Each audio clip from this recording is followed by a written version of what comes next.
It's a long time. It's been a while since we meet. Yeah, I'm doing good. Yeah, Yeah. great. I was little bit sick Oh, around during it was June, and I mhm. had to do a small surgery. After that, I'm doing well. Yeah. Oh, sorry about that. But you know, well, you're feeling well? Yeah, I'm feeling well now. I had Uh-huh. to remove the gallbladder. I know that. So sorry. It's okay. Because there was a quite big stone in there. Oh, Yeah. oh no. But you feeling better? Yeah, I'm doing good now. Ah, thanks. We thank God for that. Mhm. Great. How are you? Mate, good morning. Hi, Silas. Good morning. Hello, Amina. Very good. Good morning. Hello, good morning. How are you? Good, excellent. Great. Nice to hear from you after a long time. It's Yeah, been a while, yeah. that's what Sheila was saying. And in meantime, you visited India also, and that time I was not. I was not. I think in India. I think. Uh-huh. Yeah.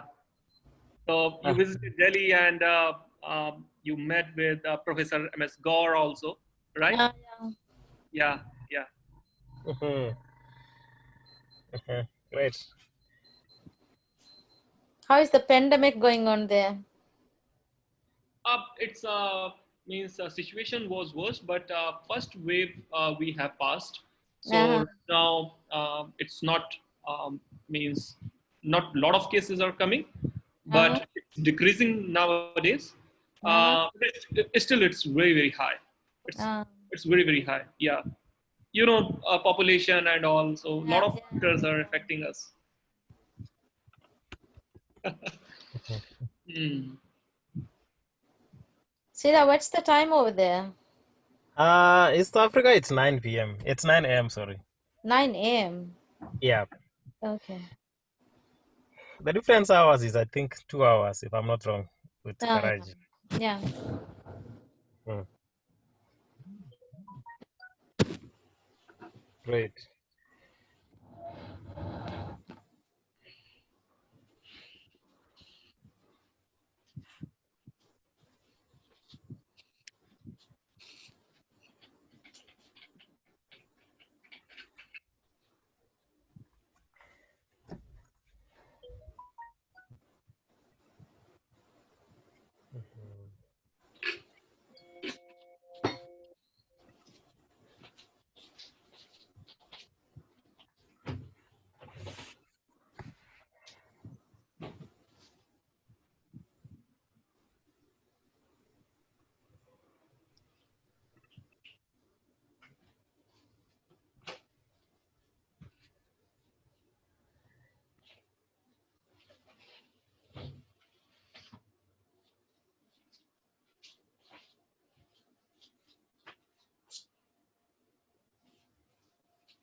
Thank you all for joining.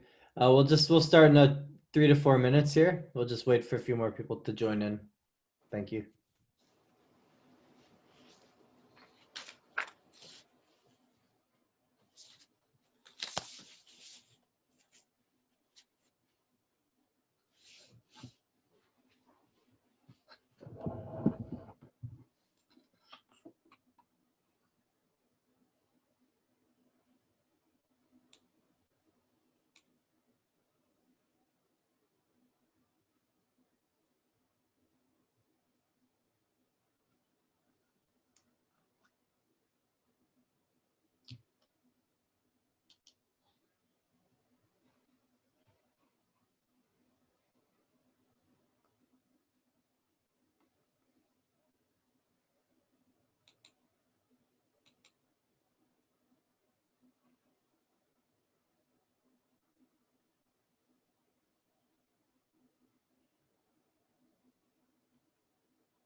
So, Mark, are we waiting for other people, or we can start, or we can wait 1 more minute? Yep. Perfect. Okay, so Thank you. yeah, 1 more minute.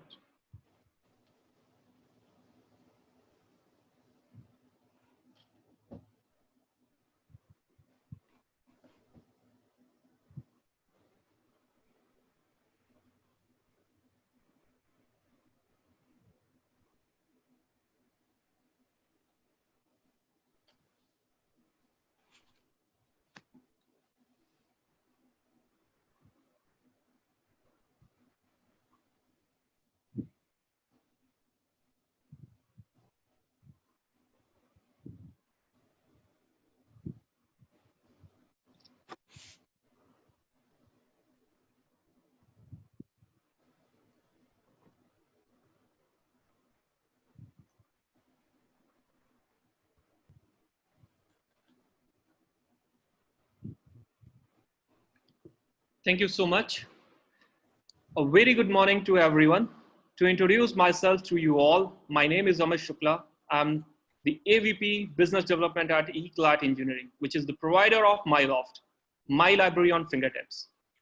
On the behalf of myself and our whole eClat team, we are delighted to have a leadership webinar on It's Not What Libraries Hold, but Who Libraries Serves, for leaders associated with knowledge resource centers today from Maldives and EIFL countries.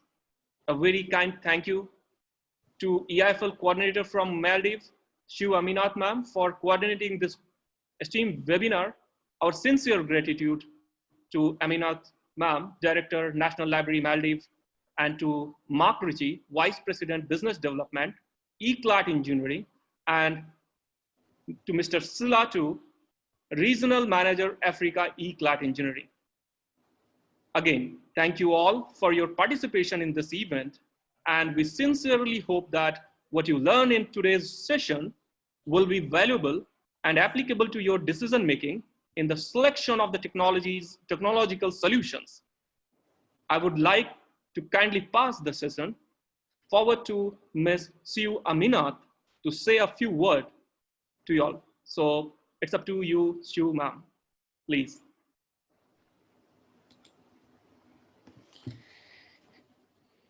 Bismillahirrahmanirrahim. Assalamu alaikum. I'm Amit Shuna from National Library. I'm the director there. A very good morning and thank you Eclat Engineering for organizing this webinar. I would like to start.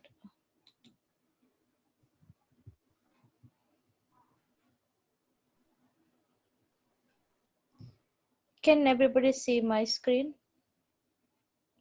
Yes, it's visible, ma'am.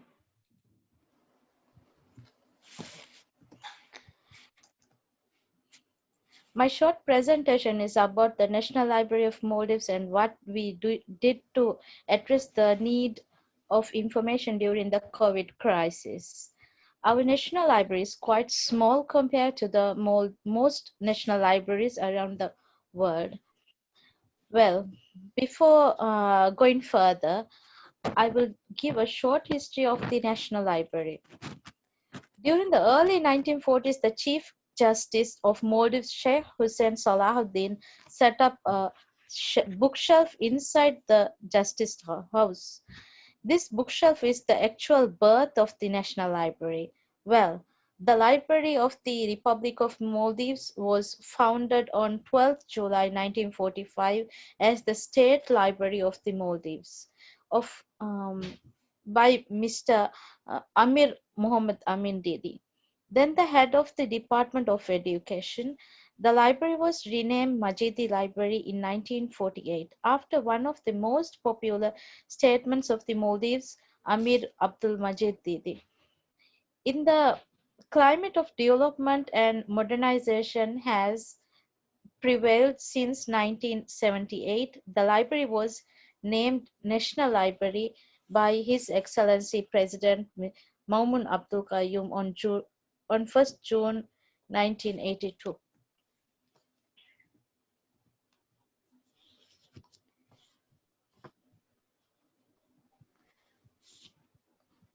National Library of Maldives provides both national and public library services. As the public library, the library aims to provide information, recreation, and supports research as well as equal opportunity for education and providing books for all. As the National Library, the library aims to acquire and preserve all publications concerned in the country and maintain national literature.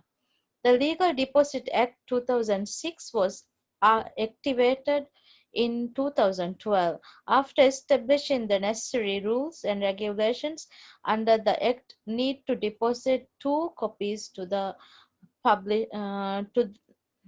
copies of the published item. Currently, the library function as a department under the Ministry of Arts, Culture and Heritage. Maldives Library Consortium. This was actually uh, uh, um, was um, was supporting the IFL organization. IFL is an international organization. It is called Electronic Information for Libraries. Since 2011, they were working with us. IFL is really supporting us to create the creation of the Maldives Library Consortium. Through this partnership, libraries in Maldives are able to provide access to a wide range of scholarly e-resources, technology, products, and article processing charges that have been negotiated for members of the Library Consortium. Now we have 16 member organization, which includes National Library, School Library, Research Libraries, University Libraries, College, and Polytechnic Libraries. During the current pandemic, three institutions join MLC as new members. They are Avid College, Click College, and Library of People's Majlis. And before going further, let's look into the figures of COVID cases in the Maldives. This will give an insight view of the current situation. We have a total of 11,232 confirmed cases and 37 deaths. Well, this is the situation of a country with a population of 557 5704 sorry 557,426. The country is doing their best to minimize the damage. Jenny Foster, customer supports manager at Edge Hill University, has said that for many librarians, closing down the building felt a bit like switching off life support. Yes, we also felt the same. Therefore, we had to find alternative ways of provision of information. Due to the community outbreak, the library was closed on March 12th, and since then the library is closed for physical access. First thing we did was to be more active on social media to promote library online activities and research databases. Client inquiries were attended via Ask a Librarian function in the library website, social media, direct messaging, and also direct email messaging. Due to travel restrictions, we had to change the delivery method of the workshops planned for the current year. Therefore, professional development workshops were conducted on virtual platforms. We are now planning to launch Makerspace on virtual platform very soon. Children's Multimedia Library, CML, is a branch of the National Library. This library is for the children under 13 years. CML Saturday activities are very popular among the children, and during the lockdown, we felt very empty without the Saturday activities. Therefore, we came up with an idea to post a weekly activity on CML Facebook page. On an average, we get 180 to 200 responses for each activity. It was very popular. Virtual storytelling also launched during the COVID crisis. Library staff, clients, guest storytellers do present, and these were uploaded to NL's YouTube channel. Web links on open access educational resources for children were updated on NL website, and these resources were promoted on social media. Well, the pandemic creates an extra need for remote access, right? For us, I would say that the remote access product was a lifesaver. All these years, our customers need to come to the library to get access to the subscribed scholarly e-contents. Hence, publishers provide access to a static IP address. I thank Eclat Engineering for this wonderful technology product. We found the product very user-friendly and easy to manage, especially for an organization with limited resources and staffing also. With the help of remote access, National Library members can get access to a wide range of scholarly e-resources from anywhere where there is internet. Well, this is my short presentation. Thank you everyone for listening. Thank you, ma'am, for this wonderful presentation, and uh, uh, means just telling us about your the way you are serving, you are catering to your user and user focused. Now, without getting delayed, I want to invite, or I want to kindly pass this session forward to Mr. Mark Ritchie to say a few words on it's not what library hold, but who libraries serve. Mark, please. Wonderful. Thank you so much, Amit, and thank you, Amanat. It's really delightful to hear, and it's very pleasing to hear that you found the remote access service to be a lifesaver during this period of time. I think we can all recognize that it's been a very challenging period, but it definitely presents some unique opportunities for all of us, whether it be personal, professional, and also to rebuild and to take a real close look at our library systems and how we deliver content, and how we reach out to the patrons. One of the things that I can definitely relate to, as myself, I have a young boy. He's 4.5 years old, and talking about virtual storytelling, and that's an amazing, and an amazing way to even reach out to the younger library members and community members. So, you know, fantastic job on stepping up, and I can only imagine the challenges that have been faced. So today we're going to talk about it's not what libraries hold, but who libraries serve. We're going to do a small session here. Following this, um, we're gonna bring on Sila to talk a little bit about his experience with Myloft in the region of Africa, and then also we're gonna have Amit.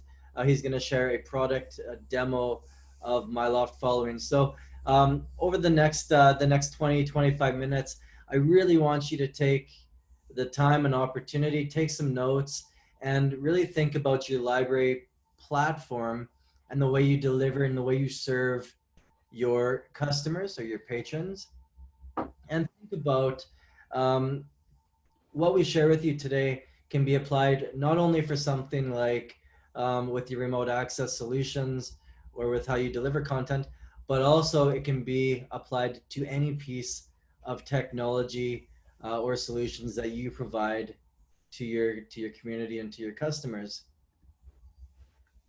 So we're going to start off with a couple polling questions.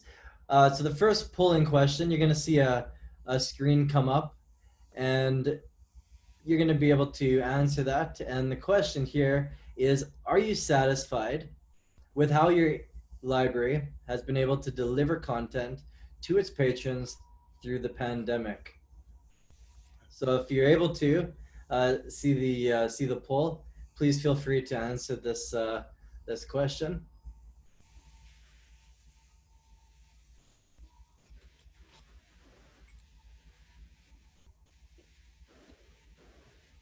And we want to try to make today's session as interactive as possible and make sure that everybody's engaged. And, like I said, today is just really about learning, and challenging and encouraging you as library professionals to elevate your libraries and to take your library to the next level.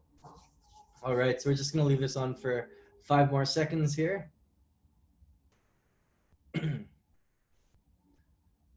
Perfect. All right. So I'm going to share these results with you. So we have 88% of you said somewhat satisfied, room for improvement. That's great, and it's always good to acknowledge that we can improve. We can look at where some of our challenges and our pain points are, and we can move forward and address those. All right. So let's jump on. Let's talk about eClat for just a quick moment, give you a very brief overview of who we are. As it was mentioned previously, is that eClat, we have an agreement in place with Eiffel. So if you are in an Eiffel market or Eiffel country, we do have developing market pricing, and we do work very closely with Eiffel on a global basis to support the work that is being done in communities such as the Maldives. So eClat is a company. We have 2 products. Our legacy product is Remote Access. And then we also have our new next generation product called Myloft, My Library and Fingertips. And we'll share some of that today. Our headquarters is in Ahmedabad, India. And as a product and as a company, it's important to recognize that we are a technology solutions partner that builds technology to help libraries facilitate access and seamless access to the library subscribed e-resources. So this is what we do as a business. And, we specialize in making content available to your users. So let's talk about MyLoft for just a quick moment, very brief overview. MyLoft, My Library and Fingertips, it helps libraries to facilitate seamless and secure access to library subscribed premium e-resources, resulting in an increased return on investment on subscriptions and an advancement in research output. We have an ecosystem, a complete suite, which is a standalone app, a web app, a browser extension, and it's going to make it easy for users to discover content, access content, organize, and share personal and professional content. Now let's just jump onto the next poll here. So poll question number 2.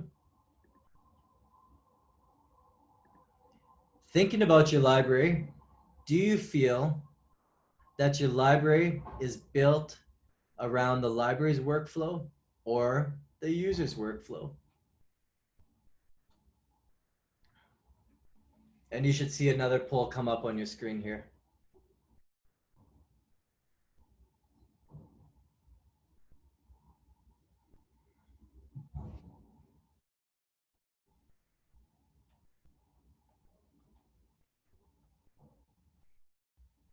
All right, we'll leave this here for just a couple more seconds.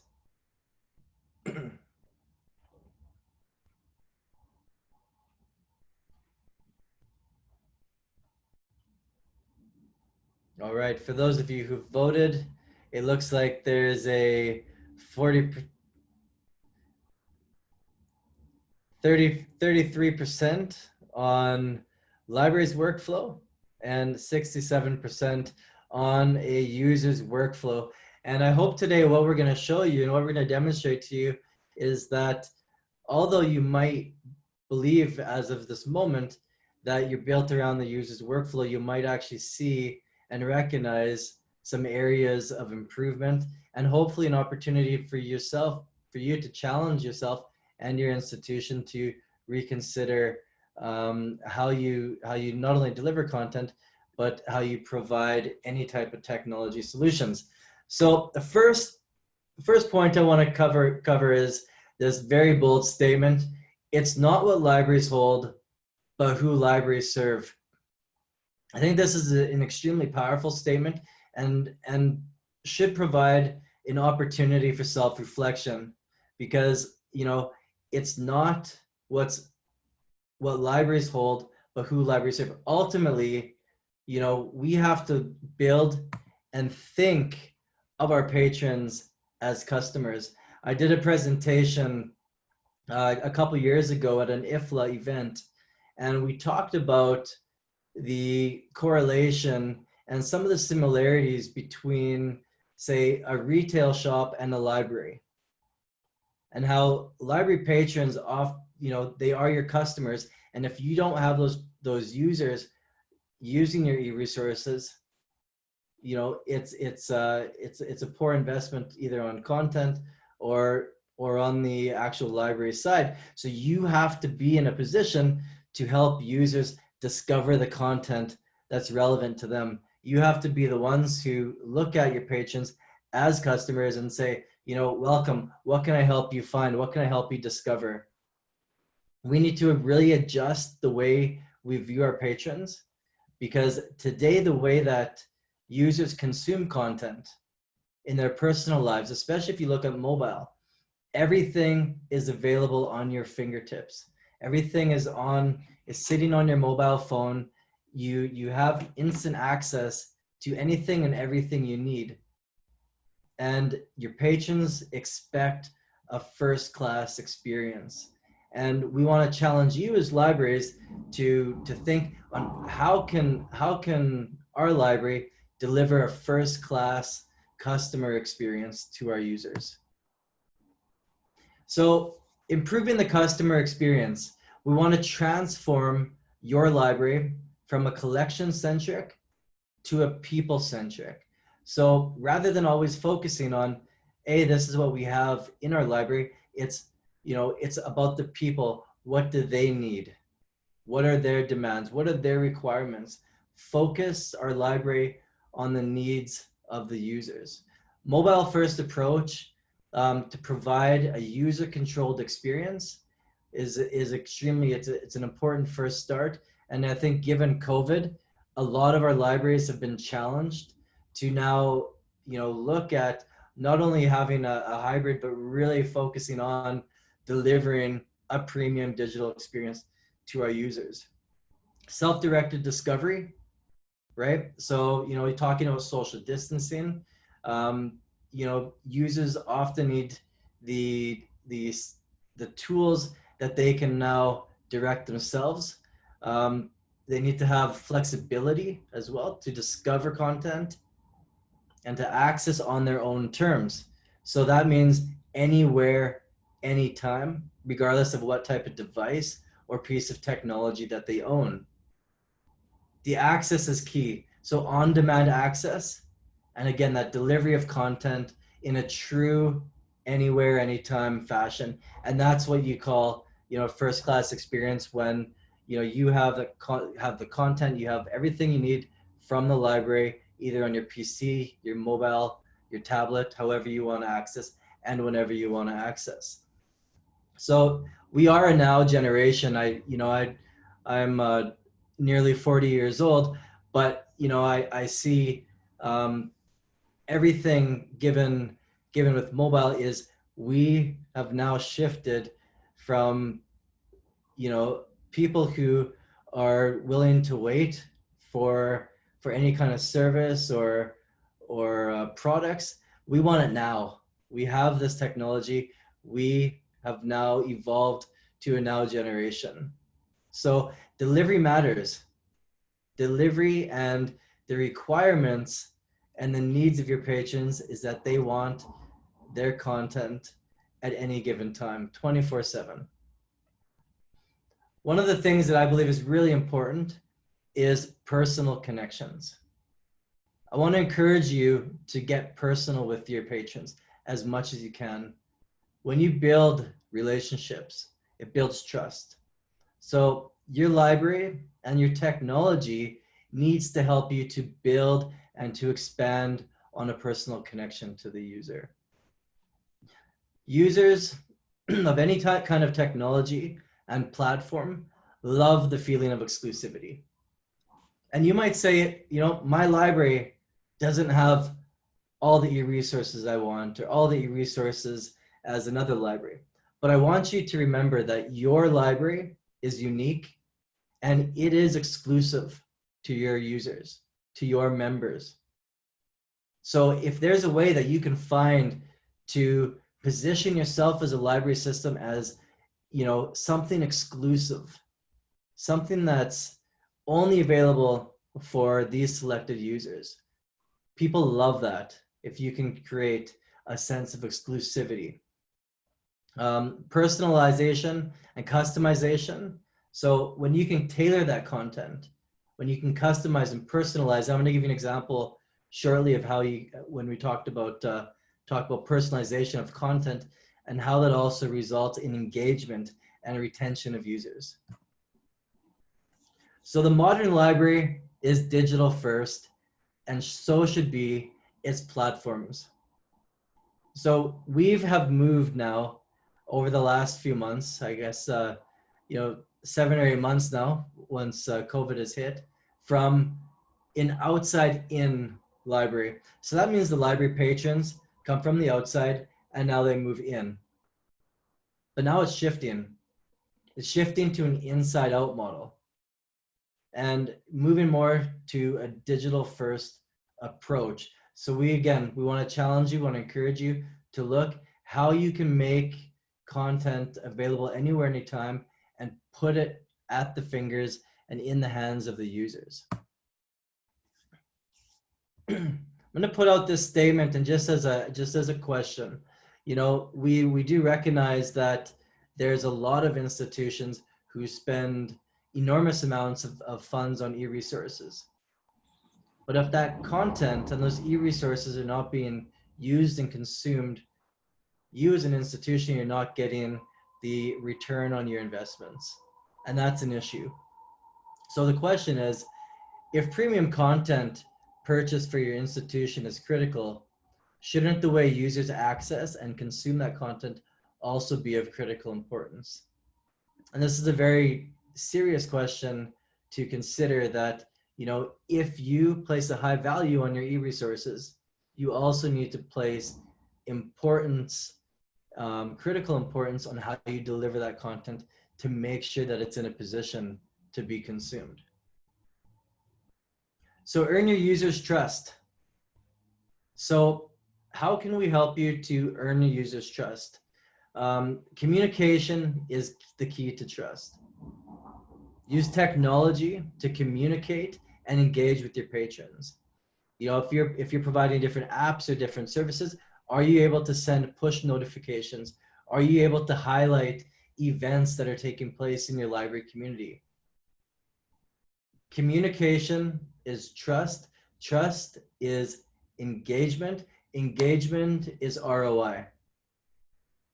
Another thing about trust, and I want you to really consider this, is to take the importance of user privacy and user security extremely important. You know, as regions, you know, for like, you know, Asia and Africa, it might not yet be of a critical focus, but I do know that in markets like Europe, and also in North America, this is one of the first and foremost things. You know, you look at rules like GDPR, but this is also very relevant to make sure that there are tools in place to safeguard your users' information, their research. You want to make sure all that research is secure, and there's no fear of compromising any kind of work that's been done by the users. So as I mentioned, communication is trust, trust is engagement, and engagement is a positive ROI. Now, get to know your patrons. This is extremely important, because once you know your patrons, then you know how you can serve them and how you can deliver content to them. Right? And how might we get to know our patrons? Maybe we need to create community focus groups, or maybe we need to run surveys.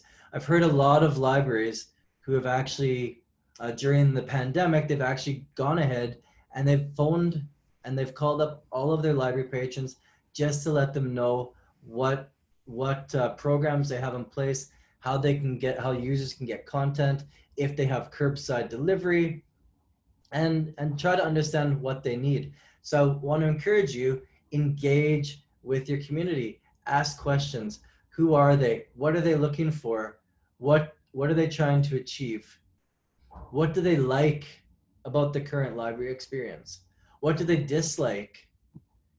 And if you're open with them and you ask questions and you understand what they love, what their frustrations, what their pain points are, ultimately with that information, you can map out and you can build a beautiful library system that's exactly what your patrons have told you what they need and what they desire. So some of the most common barriers of adapting technology in the past have been accessibility.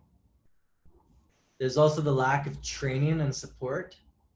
So if you have tools that, you know, require somebody to be very tech savvy to access content or access that technology, you know, that becomes a barrier. You want technology that's going to be very easy to implement, and it's going to follow a very simplified access. You don't need tools that are going to do 101 things. You need to understand those pain points and those challenges, and then find technology that's going to help you to deliver on those pain points and challenges. What are some of the motivators? And you know, these are really wonderful, and I love this about e-learning right now, is that I can learn at my own pace. Users can learn at their own pace. It becomes a user-controlled experience. You know, some people might be more visual. Some people might they might like to listen to content, and some might like to watch videos or read. You know, so there's different ways that people can learn, they can engage, and ultimately it's on the user's clock, it's on the user's time zone. If they want to stay up late and study or read and engage with content, they can. Or if they want to do it during the daytime, again, it's up to them. users get to move at their own pace. And that's a huge motivator that, you know, libraries today, we have the tools to be with the users anywhere, anytime.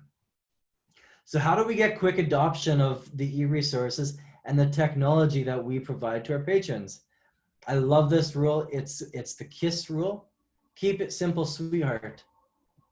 We don't want to overcomplicate any of the solutions. The moment you overcomplicate your technology and the platforms and the solutions, you know, you're going to have people who are going to say, you know what, this is too difficult for me to understand. This is too difficult for me to engage with this content.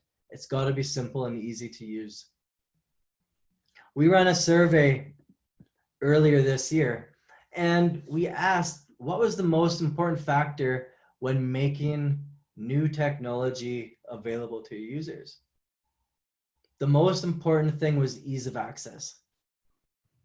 This was the most critical point for the users, was that, you know, there's a lot of difficulties and everything needs to be easy to use and simplified. So again, make sure that the technology you procure is easy to access and easy to engage with. Now, the personalization of content is extremely important. We talked about, you know, your library as, you know, an exclusive offering. But the second step to that is personalization, customizing content that's relevant to the user. You know, we could all look at our iTunes or our Spotify accounts, and, you know, although we might have the same platform and same technology, all of our playlists are going to be very different. You know, Amit might like rock and roll, whereas I might like country music, or, you know, you have different artists that you love. Everybody's playlist is different. And so it's important to recognize that, you know, although the technology can suit everybody, the content needs to be in a position that it can be customized for each and every user. Now, I worked with a company called PressReader for 14 odd years, and we had a product called Library Press Display. It was a wonderful product that aggregated newspapers and magazines. However, the Library Press Display product was sold and positioned on a simultaneous user basis. It was positioned as a one solution fits all. Now, what eventually happened in 2013 is we evolved into a company called PressReader, where we introduced a new product and a new platform that allowed the users to personalize their content, that allowed them to select favorites, that allowed them to customize keywords, subjects, topics. What do you think happened with the usage? We instantly saw a huge increase of usage, of new content being consumed, and the engagement on the platform, I believe, went from an average of around 6 minutes per use to around 23 minutes per use. And that was almost overnight. And that's the power of personalization. You know, we talked, again, engagement is going to result in a higher return on investment. Scalability. We're going to talk about scalability for a moment. Now, how do we look and how do we make sure that our technology and our content is scalable to all of our patrons? The first thing, of course, is multi-platform. Is it available on a tablet? Is it available on a mobile? Is it available on a PC? Ultimately, you could look and you could check to see if content synchronizes between the different platforms, right? So that's something that's extremely important, is that you have multi-platform availability. Personalization. We talk about keeping the users in the library's ecosystem, right? So you can actually see here, there's a screenshot of my loft where we we've built it so that you have a standalone app and it keeps the users within that library app, that ecosystem. So, think about if any of you have, iPhone, for example, and you use your app store, and you use your, your iTunes and whatnot. It keeps you within that ecosystem. And again, that's the same thing with MyLoft. You have all your e-resources, you have all of your discovery tools, you have all of your collections, all of your bookmarks, again, all within the same ecosystem. So you don't have to have that worry of users bouncing around. So that ultimately makes it very scalable as a platform, and actually allows you to have a further engagement with your users. Now, the other thing that I want to point out is SaaS offerings. Launch products, not projects. So software as a service is extremely important. Cloud-based technologies is the new way forward. And, we talk about this, launch a product, not a project. If you're going to launch a project, it's going to take you months on end to launch your own app. It's going to take you a lot of time to build out workflows, to build out connections, to have that to put in the infrastructure, right? So you're going to have lower upfront costs and a faster rollout and implementation. And again, for institutions who struggle with having a proper IT infrastructure, a SaaS offering is the way to go. Because in many cases, when you launch software as a service and a cloud-based solution, you do not have to worry about having your own infrastructure. You don't have to have your own servers on site to host and to manage content. That cloud and that SaaS offering, for example, MyLoft, we take care of that library infrastructure for you. That's a huge advantage to go with the SaaS offering. It's easy and it's scalable. Adapting to the user's workflow. Now, again, we talked about how each user has their own way, their own interest of what they want to consume, but they also have their own way on how they want to access content, how they want to engage with technology. So it's extremely important to understand current workflows and what their current pain points are. Inconsistencies with access to e-resources. So for example, like multiple logins. This is a common pain point in the library space. I was on a library website yesterday where you actually signed into the library website, and then you had to go and you had to sign in. When you clicked on a publisher's link, you had to go sign in again on the publisher's website. So that created multiple logins, which is not a good workflow for the customers. And ultimately, with that library portal that library had, the user was not able to control their desired workflow. So what I'm going to show you here in just a moment is how you can adapt technology to the user's workflow. Now, once you understand what these pain points are, as I mentioned, you need to find the right technology. You don't need to reinvent the wheel. You just need to find tools that are going to help you to deliver on those pain points and to make your challenges much more seamless. We're going to jump into one more poll here. So we're just going to go into poll 3. What is the most common way for your users to use and discover library resources? So direct from the publisher's website, library discovery tools such as EBSCO Discovery, Primo, Summons, Google, or direct from the library portal.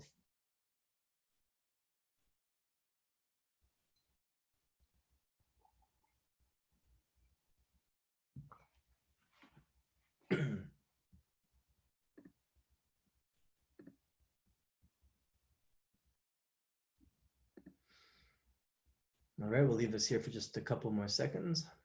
Okay.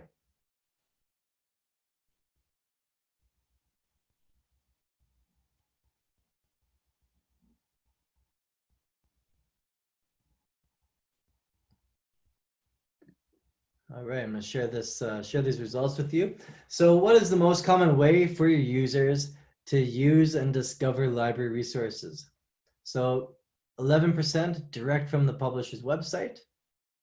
Another 11% said through library discovery tools. 16% of you said through Google or a custom search. And 63% of you said direct from the library portal. And there's no right or wrong answer here, but I'm going to give you a little bit of insights here on one of the white papers from Ohio Link that was shared. So we talk about user-controlled workflows, and in this white paper by Ohio Link, they actually said that more than 50% of library discovery happens through Google. Now, I'm gonna show you, when we talked about user-controlled workflows and how users can access content on their own terms, not being in a controlled space, if you will. So what we have here, this is just a screenshot of MyLoft, what we've done. And what you have here on the left-hand side is you have an inbuilt Chromium browser with a browser extension that identifies, and basically it whitelists subscribed databases. So you can see here, there is a Google search bar. So a user can go ahead and they can search Google. They can say, I want to search biomedical, or I want to search, business ethics, or, medical, whatever it might be. Now, if there's a resource that the institution is subscribed to that shows up in Google, they're going to see a MyLoft logo that's going to show them that the library is subscribed to that database. Alternatively, the library patron can use Google as a regular day-to-day browser as well, and that's a huge advantage. The second part is to integrate your library subscribed discovery tools, or if you have open source discovery tools, you have that option. So you can see in the screenshot, we've put PubMed, we've put EBSCO Discovery, Microsoft Academic, and Google Institute. So this allows you as an institution, if you're subscribed to a premium discovery tool such as EBSCO Discovery, Primo Summons, to integrate that into the search so that you can deliver a stronger ROI on those discovery tools that you purchase, as well as on the e-resources that you provide to your patrons. Again, so that's giving the user already options to say, yes, I would like to do my research through a discovery tool, or I want to do my research through Google. Lastly, a lot of researchers and students, they know exactly which publishers they want to access. So if I know that I want to use ACS as a resource, or I know I want to use Wiley or Springer, I should be able to go directly to that publisher's platform, whether it be through going to a domain, or go straight to the domain of ACS, or if I want to just click on the e-resources tab, I can actually have that control and say, I want to go directly to this publisher. So it's really important to, again, cut out some of the workflows to make it seamless where the user can control their workflow. Now I'm going to show you a screenshot here from the browser extension that MyLoft includes. And this browser extension is extremely powerful because it is an inbuilt transparent proxy. So this actually keeps your users connected to your library 24/7. So as long as that browser extension is active, it gives them the flexibility as a user to go onto Google and say, search biomedical, it shows up in ACS. MyLoft logo highlights that the library is subscribed to it. You have on the left-hand side the options where content can be saved and tagged. And also with this browser extension, it gives the flexibility for the users to go directly into the publisher's websites. So if they wanted to go straight to Springer, with that extension, they would automatically be authenticated because they've already authenticated themselves. So we're just kind of finishing up here, but recovering usage, return on investment is an important element in reimagining the return of your library. So analytics, extremely, extremely important when you're procuring technology and any type of content as well. Make sure that you have insightful analytics, not only the analytics that you would, the standard analytics that you would expect. So, you know, the total sessions, the detailed list of content that was consumed. But what's more important, and I should say maybe equally important, maybe not more important, but equally important, is to understand the technology that's being used by your patrons. So do the analytics that you provide or that you are provided with, does it tell you the content consumed or the platform reports? So are they using iOS, Android? Are they using their PC? Are they using mobile device? Does it tell you user continuation or user retention? If you were to create groups, or if you were to have specific classrooms, classes who are studying, say, business or economics, could you see when that usage starts to dip? And how can you re-engage those patrons? Because if you are able to notice and to recognize when the usage is falling off, you are in a position to re-engage, that you can actually take some of the tools that you have, you can communicate, you can send messages, you could send pop-ups, you could host a training session on e-resources. So there's an opportunity, if you can see those retention reports where you can re-engage and make sure as an institution that you of the tech of the purchasing. And again, we all there, if there's no usage on content, our budgets are going to get slashed. So we want to make sure that you are in a very healthy position to identify when usage is starting to dip, and then you have tools in place to re-engage those users. So rebuilding your operations, just in final closing here, focus your digital efforts to reflect the customer needs and expectations, embrace the future of work. So the way people are consumed and where they access, is it going to be back to on-site, or are we offering a hybrid of on-site and remote?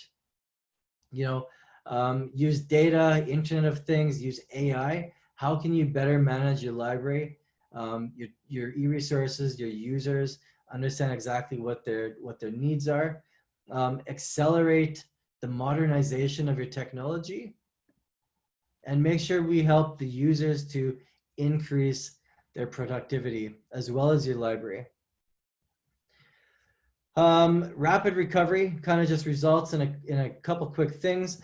I love this. My colleague Marielle in our marketing, she had come up with this beautiful piece last week, but it's just shape up.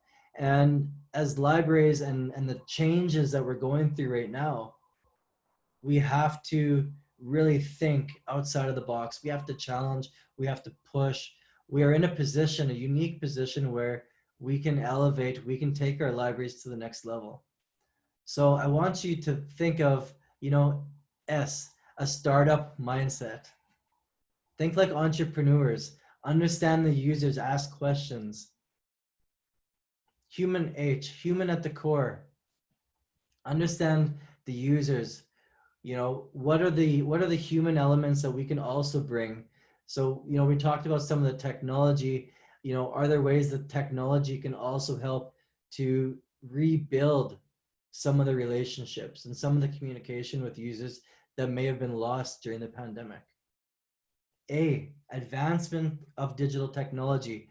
Again, we are in a unique position right now that we can build, we can advance our technology that we offer and how we engage with our users. P, purpose-driven customer playbook. So I want you as a library, when you work and you build, to work with intention. Have intention, have purpose.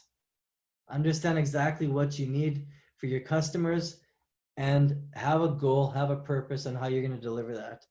Last but not least, ecosystems that adapt to user behavior. Make sure that that technology that you procure and that you offer to your users can integrate with the current technologies that they already are used to on their day-to-day lives. So, kind of today, as I mentioned, it's not what libraries hold, but who libraries serve. There's a lot of things that can be done. So remember, patrons are your customers. Earn your users' trust. Get to know your patrons, ask questions, understand them. Find tools that will allow you to quick adoption of the technology, make it scalable, adjust to the user's workflow, and make sure, last but not least, that you do have tools to give you measurable results so that you can recognize the return on your investments. So I'd like to thank you very much for taking part in this session. What's going to happen next? If you would like to continue with us, Sila is going to share some insights from some of his customers throughout the Africa markets and region, and then Amit is going to share an overview of MyLoft, a quick 5 or 10 minute platform demo. So if you have any questions, otherwise we'd be more than happy to take them. In any case, we'll go ahead and we will invite Sila to share his experiences within Africa. So thank you so much. Thank you so much, Mark, for that. Just share my screen quickly. Great. So just a bit. Great. So thank you so much. You've actually covered a lot in terms of the experience that we've been, going through in Africa. And I will talk briefly, like 5 minutes, in terms of what our customers were facing and how MyLoft has actually been able to sort out some issues. Basically, in Africa, we've been having issues in terms of support, and especially with the existing solutions. We were able, libraries are not able to get queries based on what they are questioning or they're asking to the support. And in this case, you find that the solutions that were existing in the market were not able to, as a ordinary librarian, you are not able to operate. And that means that you have to, employ a technical person, somebody with IT skills, to run up most common of the issues in the library.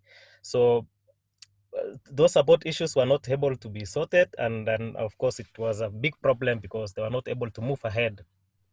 The other thing was we wanted to have a situation where libraries are able to administer their resources to the portal, remote access portal. And in this scenario, libraries were not able to do it with the existing solutions. And this was a big problem because you find that as much as you add a resource to this platform, you are not able to access it. So there were issues with publisher approvals of the IPs and all that, and then it becomes a problem. And libraries also have their own local content, which they wanted to also add it on the off-campus access. And this was not able to be sorted. So basically in African, we have infrastructure challenges and cut across all the, institutes. Some institutes have good, automated library, but again, they don't have reliable internet, and it becomes an issue, and also accessing the resources. And you find some institutions do not have computers to access the resources, so it becomes a problem. And another thing was that users themselves, the patrons, were feeling that yes, we have good, devices, that is the smartphone and all that, and that they have good internet on their mobile platforms, and this was a problem accessing resources through the institutional pages. So it becomes an issue having a infrastructure within the institute. Flexible integratable systems, it has been an issue because libraries want solutions that can actually adopt to different existing platform within the universities and colleges. And you find that some of the solutions that are existing in the market are not able to integrate to either third-party, applications or systems. That has been an issue. They also wanted device-compatible solutions. They wanted devices that, solutions that they can access through their mobile. They wanted solutions that they can access through their tablets and also laptops. But the existing ones you could only access probably through the web or the PC, and that has been limiting to library users. The bigger part was statistics. In the region, we normally write directly to publishers to give libraries of, statistics of their usage, which takes time. Times it takes up to 3 months to get the library statistics, and this has been, not a good way of sorting out issues within the library.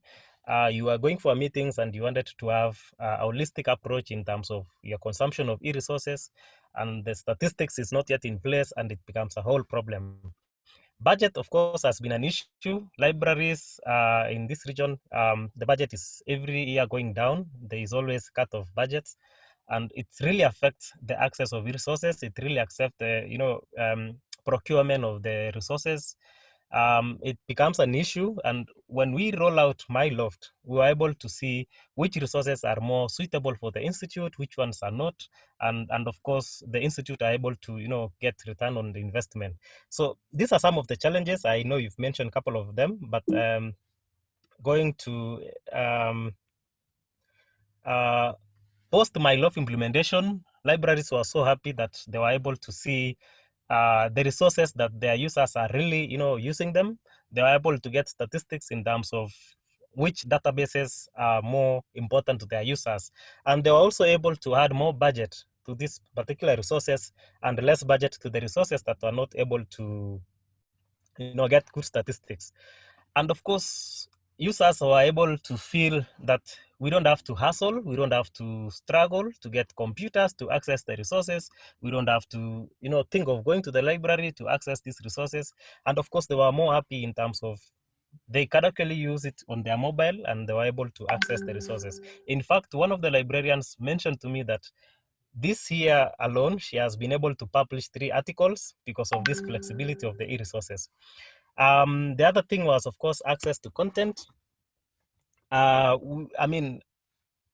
Librarians and users are able to see contents that are important to them. They were able to access this particular content without internet, and some with internet, and of course, it was the best thing for them. Content recommendation has been an issue. Existing platforms were not able to recommend resources to their users, and it affects their consumption of e-resources. It becomes an issue, and of course, through this recommendation of resources, institutions were able to procure more resources and recommend their users, and of course, increasing in terms of statistics. They were able also to connect to platforms. The whole institute were able to connect using one single app with the recommendation of resources, with the integration of other existing platforms within the institutes. And they were so happy that MyLoft was able to achieve their objectives. Actually, the other thing was user management. It has been an issue before that every time you want to add users, you have to think about writing some codes, and you have to be so technical to an extent that you know how to use the command line to add users. But in this scenario where we have MyLoft, institutions with more than, let's say, 30,000 users and above are able to add their users within 10 seconds. And this has been an issue. A good feature for them. They're able to weed out the users after, graduations or after the lapse of their period, and they're able to control the management, the usage of the platform. The solution is also providing librarians with each and everyone who do not have skills to use the platform. This solution do not ask anyone to have any knowledge in IT. As long as you know how to operate the mobile, you know how to read, you can actually manipulate, even including the administrative part.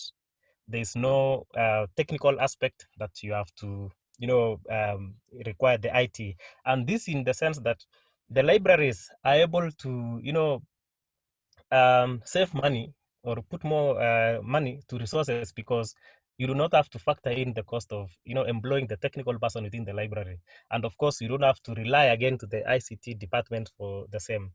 And of course the lastly was that I've mentioned about infrastructure. It has been an issue. You could not access resources. Users feels that they have better internet than the institutes, and this has also enabled the usage of statistics to go higher. And in fact, in some of the libraries, they were able, within the first 6 months of use of MyLoft, they were able to record high usage statistics of databases. And in this case, they are able to see which resource is mostly used, which from which department are they coming from, and who is this particular user. They're able also to see the continuation statistics, daily usage statistics, and so many. So, and this has been also through the availability, or the infrastructure, which has been good from the mobile because of the bundles and all that. But within the institutes, we still have challenges in Africa that we are not able to access good internet. And of course, that is the end of my few comments. I know, Mark, you've mentioned a couple of the things that MyLoft is addressing. I invite back Hamid probably to proceed to the other things. I think questions, we'll answer them after the presentations. Thank you so much, Silas, for your better insights. Basically, uh, it's really a pleasure for us to discuss on the cases which you have raised during this session, because like Maldives is an EIFL country, they are getting a lot of resources, e-resources from EIFL consortium. And wherever you have already discussed these cases are from EIFL countries, which is really making us some sort of connection with complete library ecosystem. There are a few good questions also raised in terms of accessing content, because there is a network barrier also in Maldives. So those things also you have responded beautifully, that MyLoft can help patrons if they don't have internet connectivity, then how they are going to get access the content, and how it is going to empower last mile, means last mile of the user to get library services at their phone. So now let me take you to live demonstration, because we have already talked much on various things, but how MyLoft is behaving, how its web app and mobile, its complete ecosystem of mobile app, web app, and browser extension working. So I'm going to take you with mobile app, and then Silas, you will take with web app and browser extension. So let me share my screen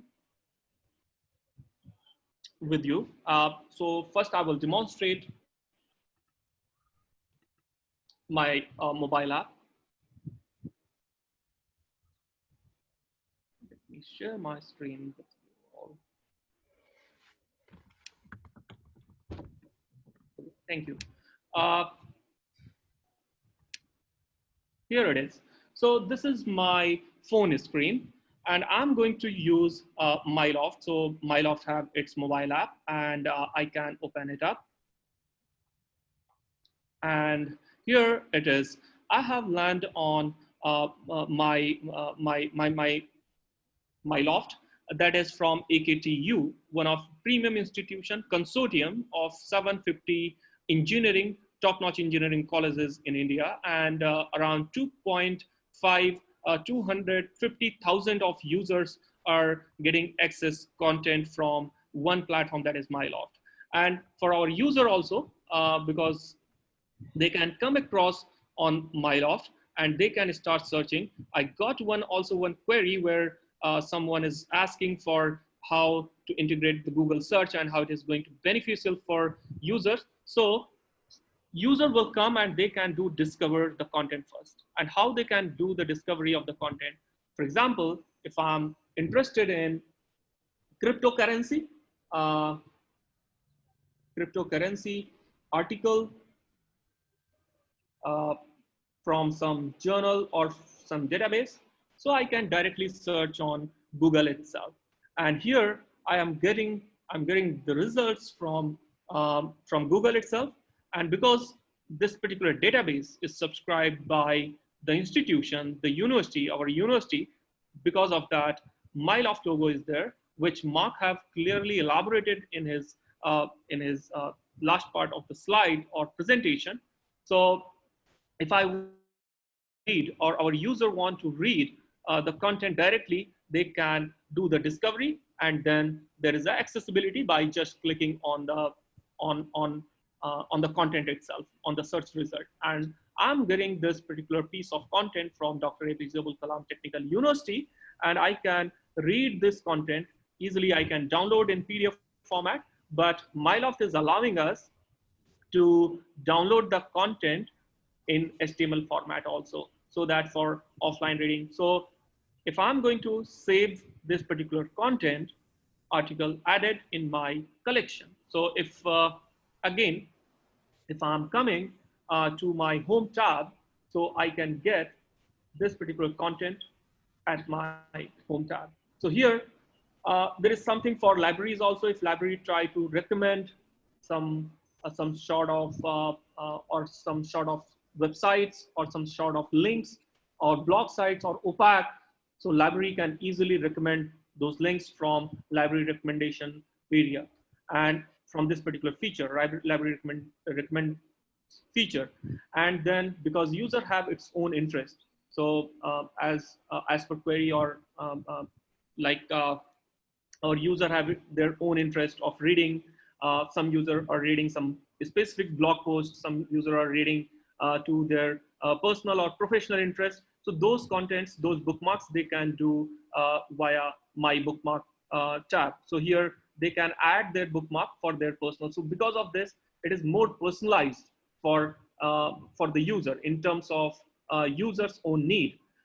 Then whatever the article they have saved, they can read it offline. If there is no internet connectivity, and if during the connectivity, if they have saved 10, 20, 50, 100 articles for future reading, so they can read it offline. So for example, I have already saved one article, analysis of cryptocurrency characteristics in full perspective. If I'm interested in this article, I can just click and start reading the same article. And again, if there is no internet connectivity, then also we can read. So this is up to the content, or how discover the content, then access the content, and or save the content. Now, what our libraries are having, so MyLoft is supporting our user. If for that, our user can click on the second tab, which is the e-resources tab, and e-resources tab will allow them to read, to get access, or to get library subscribe premium e-resources. And for that, if I'm going to click on the databases, these all are the databases subscribed by AKTU. And here, being an user, if I try to read JSTOR, I'm interested in JSTOR. So I can click on JSTOR, and I can start reading the same database which I like to read. So for example, in the case of EIFL countries, or specifically Maldives, so if our user are getting a lot of resources from EIFL consortium, so what we can do, or what our user can do, they can easily come across, open their app, click on the database, and start reading those database via institutions. That means like whatever they are getting, or as a subscription. So this is the way MyLoft is going to help our user, where they can access the content. Even they can save the content for offline reading. And in similar manner, there is a journals also, list of journals will be appear for the user, and filter tab is there, where our user can come across and they can filter it out, their own area of interest of journals.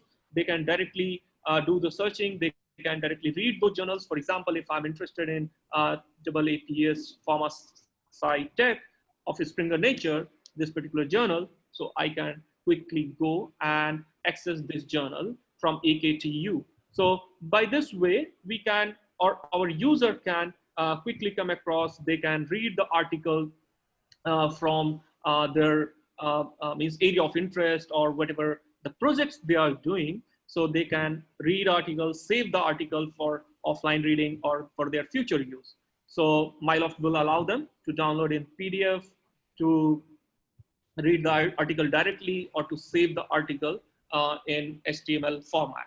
So again, I'm going to take you to how means in similar manner there is an ebook collection is also there. So what institutions are getting ebooks, that also we can get over here.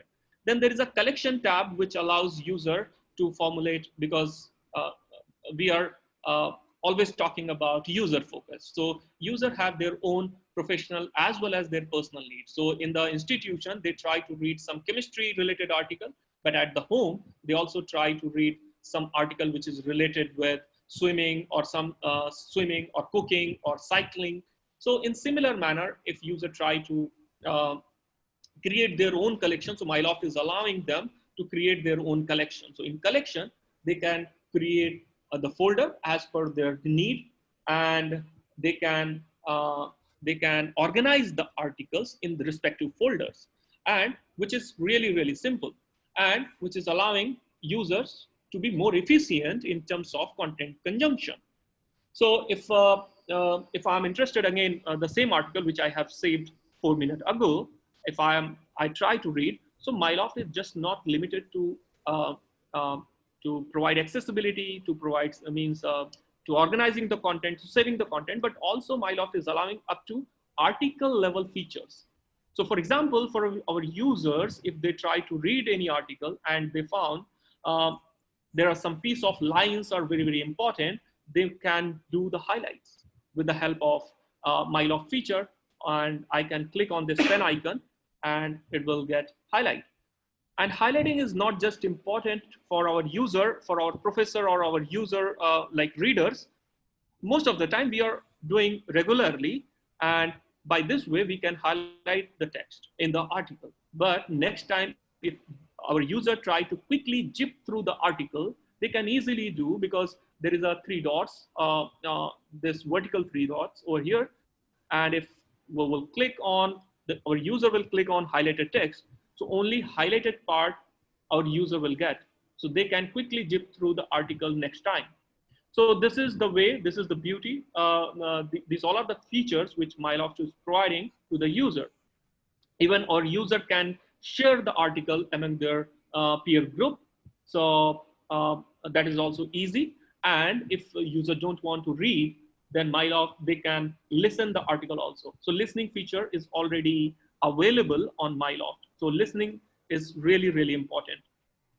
Analysis of cryptocurrencies characteristics in 4 perspectives. So this is the way our user can there are various features which MyLoft is providing to enable user behavior of content consumption.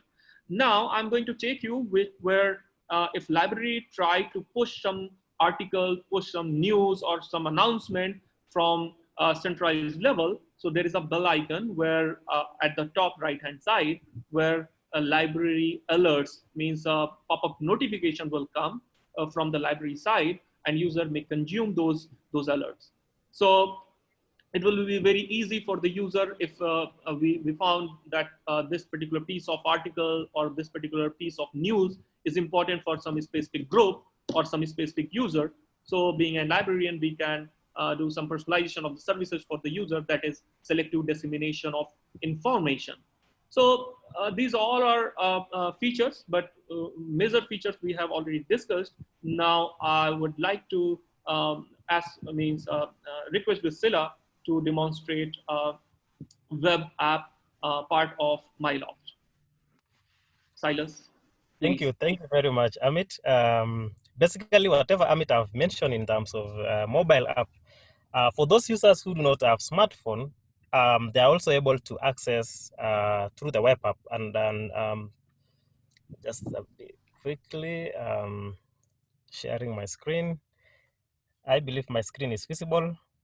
Yes, Silas. So yeah, basically, I will take you through. So what you need to do is just type app.myloft.xyz, and you're able to get to the institute.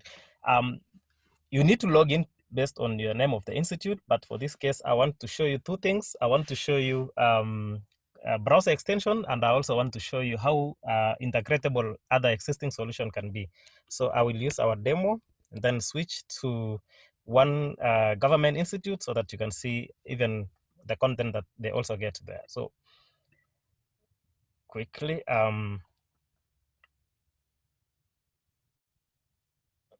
give it a few seconds. My internet though. Great. So whatever is on mobile is also a replica of what is in on the web app, and all the institutional content resources will be available. Say content database. You will be able to see all the databases, and for the users who love searching to based on individual database, and then they can go directly to that specific database. We also have ebooks, e-journals on the left panel of the e-resources. Your collections, which also created through the mobile, also will be available all over the web. I want to show you one quickly back to integration. In this demo, we've actually integrated Koha, and I know most of the institutions are using Koha. So I know most of the users do not like to move out of the preferred pages that they are logged in. So we've actually integrated Koha, and let's say, for instance, I'm searching anything on information systems. So I will be searching the library Koha systems. As you can see, we have close to 10,000 results on information systems. And if all these books are available on ebooks, yes, then you can actually open them. Then, of course, you can read whether it's available or not. So I know you are aware about Koha, and this is one of the integrated solution that we can. Mark and Amit have mentioned a couple of the integrated solutions, the discovery that you can put. So it will be available over here. Allow me to switch quickly again to one portal. I want to switch to state, Kenya, which is a government institute, so that you can see their resources and navigation in terms of the content over the web, and also the Chrome browser extension. So basically, through the Google, Mark and Amit have mentioned concerning how the company has made sure that even if whatever you are searching through Google, the first few pages will be federated, and those will be among your subscribed e-resources. Allow me to search business ethics in Africa. And in this case, you will actually see what Amit and Mark were mentioning in terms of our direct indication that we are subscribing to these resources. And you will realize that as much as Google is giving so many results, some are peer-reviewed, some are not, but the first few results that we are able to give you will be results that your institution is actually subscribing to. If I, let's say, open of any results, teaching business ethics in Africa, for instance, you will see that, yes, I'm logged in as State Law Department of Kenya, and I'm able to download the article. And whatever I'm able to download will be also available with or without internet. I can still access them.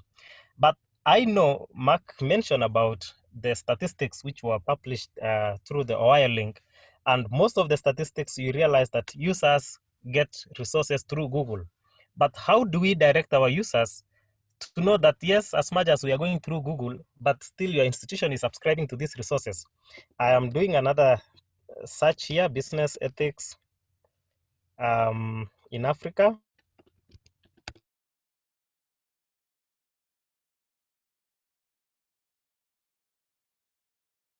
Into any database, but through the Chrome extension, a browser extension, you are able to get resources. And actually, over right here, you can actually see that we have my Loft browser extension.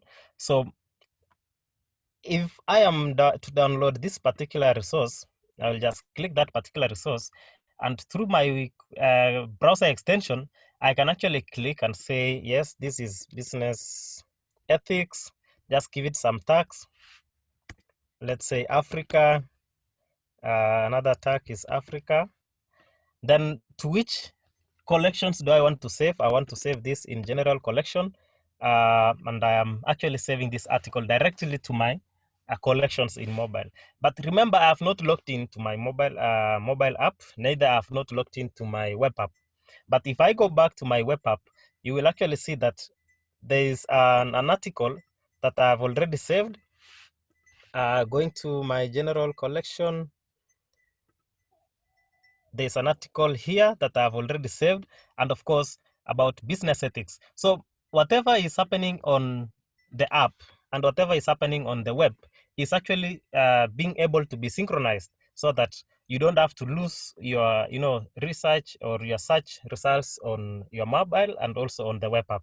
So, and that is the beauty of the web extension, web browser, extension, which actually authenticates the resources that your institution is subscribing to. So those are a few comments that I wanted probably to add on the web extension. For the users who do not have smartphone, they should not shy away. We have the web extension that they can actually a web app that they can actually log in and create their, login from there and do their personal or professional research from there. I don't know whether we have any question on the same, but maybe for today, that will be the end of the web and browser extension presentation. Great, thank you, Sila. I'd like to open up the platform if there are any questions, anything that we could answer. I know there was a few questions in the chat.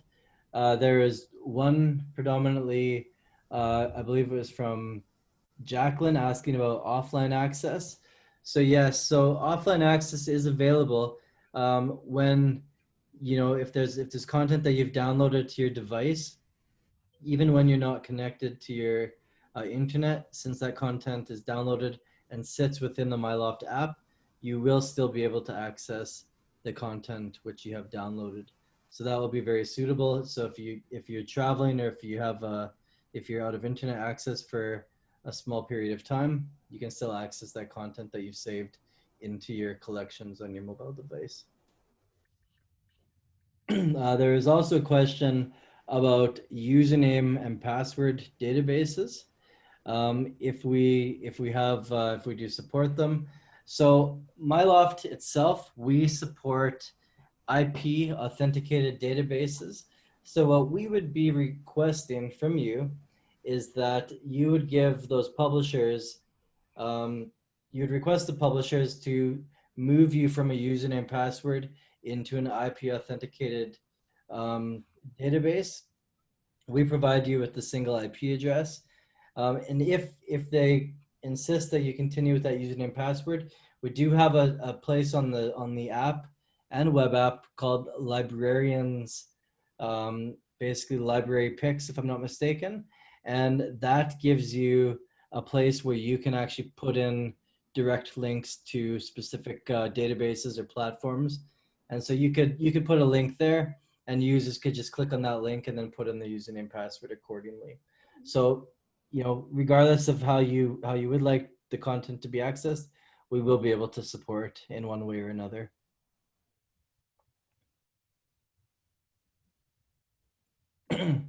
Quick question from Fatima.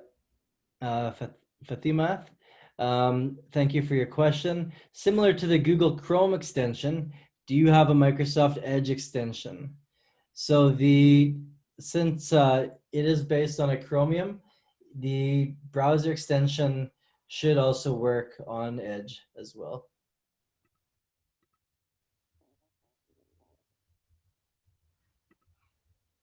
And over the upcoming months as well, we will be extending our Chrome browser our browser capabilities as far as the extension goes.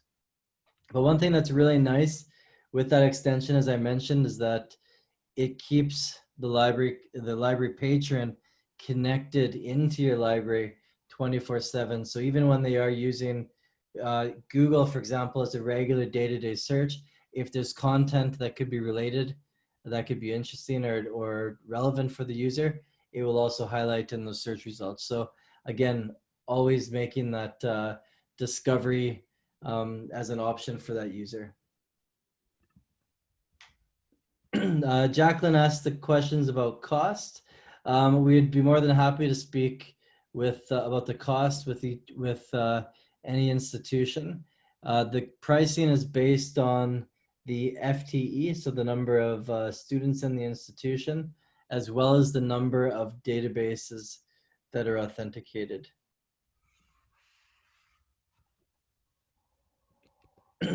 Question from Alice. Thank you, Alice, for your question. How many institutions have implemented this tool? And what is their feedback like? What challenges have they faced?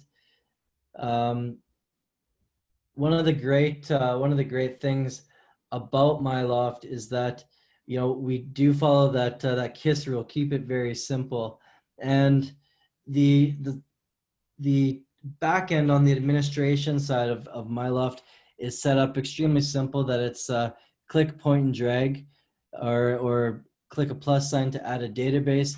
So even you don't need to have a very technical person to manage the collections. The amount of support is substantially less than with traditional proxy solutions, for example.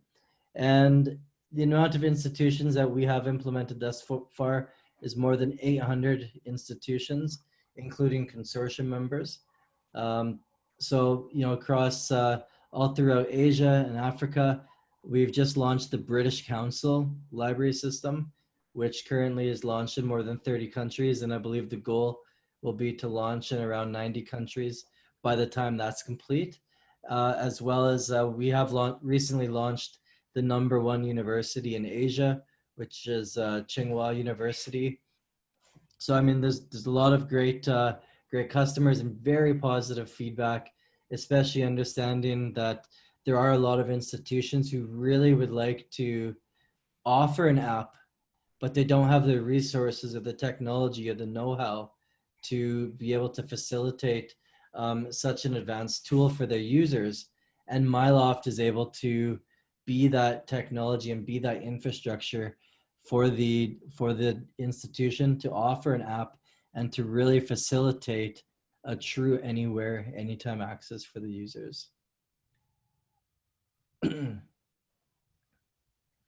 Great question, Ava. Thank you. Is this app compatible with most web browsers like Firefox, Edge, or does it specifically work best for a particular web browser? So yes, so currently the web app and the browser extension works for Chromium. So that's gonna support, that will support on Edge, it will support on Chromium or Google Chrome, and it will also support on Brave at this time. As mentioned, we are doing some expansions and further development on the web app. So I hope in the not so far off future, we'll be able to announce other browsers that will support. But to give you, kind of an outlook, probably more than 60-70% of users are using Chromium-based browsers at this time.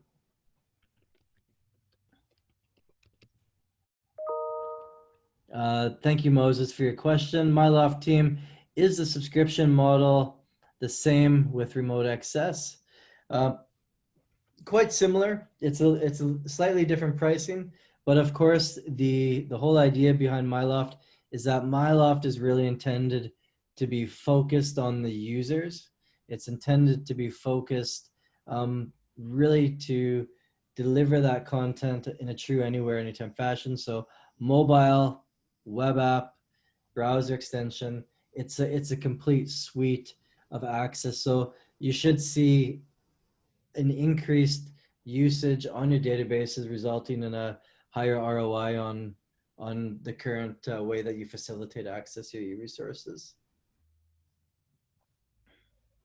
All wonderful questions. Following this session, there is going to be a short survey. And, if you do have a moment, we would love it if you would take a moment and just respond to those questions so that, in future, as we host additional thought sessions, that we can cover topics that are relevant to you as educators and learners as well.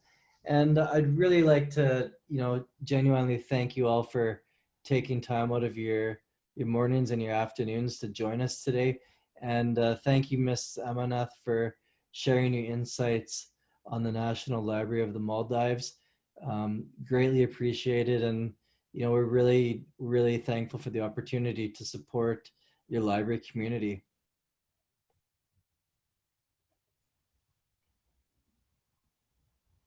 And sorry, a great question from Joseph here, really quick. Do I require to have both MyLoft and remote access in our library? Joseph, you are not required to have both. Both can live as their own. If you'd like to have both, you could. But most, for 99% of our customers, they would usually have MyLoft or remote access. Again, they're different styles of access, whereas remote access is really built around that library portal, whereas the MyLoft is really built around that user and that experience and that user engagement. So, and absolutely, we'll be more than happy to share a recording of this presentation. So you will receive a link, and we'll send out to everybody who responds to the survey. We'll send a quick highlight reel, and we'll also send a recording to the session today. So, again, thank you so much. Really appreciate it, and I wish you all a wonderful day. Stay safe, stay healthy, and most of all, stay happy. Thank you so much. Yeah. Thank you so much, everyone. Thank you very much for the wonderful presentation and for the demos as well. Thank you very much. Thank you so much, Ms. Amana. Have a wonderful day. Yeah. Yeah, you too.